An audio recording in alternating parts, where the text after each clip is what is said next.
All right, let's dive into the tragic heart of F. Scott Fitzgerald's masterpiece, The Great Gatsby. We're going to focus entirely on its devastating climax, Chapter 8. This, right here, is where the dream and the grim reality finally collide, and the consequences are absolutely fatal. So let's explore the final, tragic hours of Jay Gatsby's life.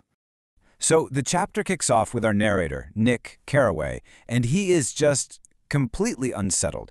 He's stuck, as he says, between this grotesque reality and savage, frightening dreams. And that groaning foghorn, it's not just some background noise. You can feel it, right? It's an omen. Fitzgerald is just draping everything in this heavy, dark, foreboding mood. You know something terrible is about to happen. And that feeling, that sense of dread, it pulls us right over to Gatsby's mansion for what becomes his last vigil. As the sun comes up, Nick feels his urgent need to go warn him. And he finds Gatsby not asleep, but standing guard, just waiting for a phone call from Daisy. He's like this lonely soldier, watching over a dream that we, the readers, already know is dead and gone.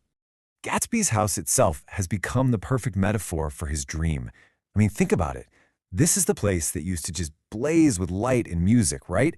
And now, it's dark, it's musty, it's dusty. All the magic has just vanished. The incredible illusion he built has just crumbled, leaving behind this stale, empty shell. So you've got Nick practically begging him, get out of town, go away before the cops connect you to Myrtle's death. But Gatsby, he won't even think about it. He is completely paralyzed by hope. He's not just waiting, he's clutching at a hope that just doesn't exist anymore.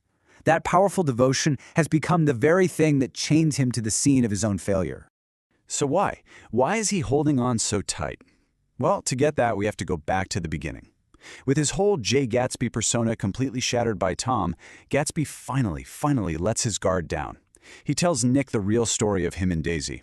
And this isn't just a flashback. This is literally the blueprint for his entire life's obsession. And here it is. This is the lie their entire love was built on. On the one hand, he sold her this persona, a wealthy man, someone from her world, someone safe. But the reality? It was a totally different story. He was a nobody, a penniless young man hiding in a uniform. He let her believe he was one of her own, and that lie was the foundation for everything. What might have started out as just a young guy trying to win over a beautiful girl? It became something else entirely once he actually fell in love with her. Daisy wasn't just a girl anymore. She became a grail, this sacred, perfect object he had to get. His love wasn't just a feeling, it became his life's mission. And what was this world that created his grail? I mean, just picture it. A world of incredible casual wealth. A world of orchestras and parties and shining slippers. It's a world that is so powerful, so seductive, that in the end it demands a practical choice. And that practicality is what pulled Daisy right back to the safety of Tom Buchanan's money. So as Nick is leaving Gatsby that morning for what will be the last time, he turns and just shouts this across the lawn. It's one of the most famous lines in the whole book, and it's the only compliment he ever gave him. Why? Because Nick, for all his disapproval of Gatsby's lies, he finally saw that Gatsby's dream, unlike the careless cruelty of the Buchanans, was pure. It was an ideal that couldn't be corrupted. Okay, hold on, because the narrative just slams on the brakes and yanks us somewhere else entirely. We're ripped from the beautiful lawns of West Egg and thrown into the grim, gray wasteland of the Valley of Ashes. And here, a whole other tragedy is unfolding. George Wilson's grief is starting to curdle into something much, much darker. The scene at Wilson's garage, it's just bleak. His friend Michaelis is trying to help, but Wilson is just broken, rocking back and forth, not really there. But underneath all that sorrow, something is hardening. His incoherent mumbling is slowly and terrifyingly starting to sound like a plan. And then he finds it. Michaelis discovers a small, brand-new dog leash. Now, to anyone else, this is nothing. But to George Wilson, this is the smoking gun. This is the solid proof he needed of his wife's secret life, of a rich lover who could afford things like this. It confirms everything he was afraid of. And with that one clue, Wilson's mind makes a fatal leap. He connects the secret lover to the person driving the car that hit Myrtle. He murdered her, he says. See, in his mind, this wasn't an accident anymore. It was a hit. And just like that, his grief has a target. And suddenly, this isn't just about revenge. Oh no, this becomes a divine mission. He tells Michaelis that he confronted Myrtle, saying she couldn't hide her sins from God.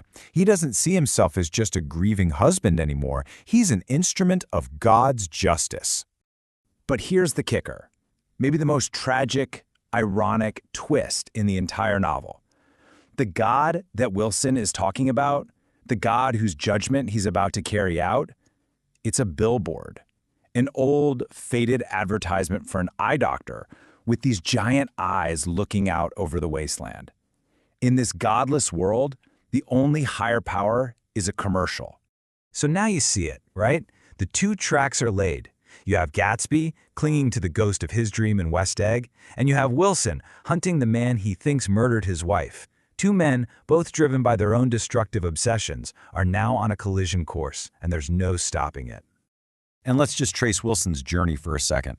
This is not a crime of passion.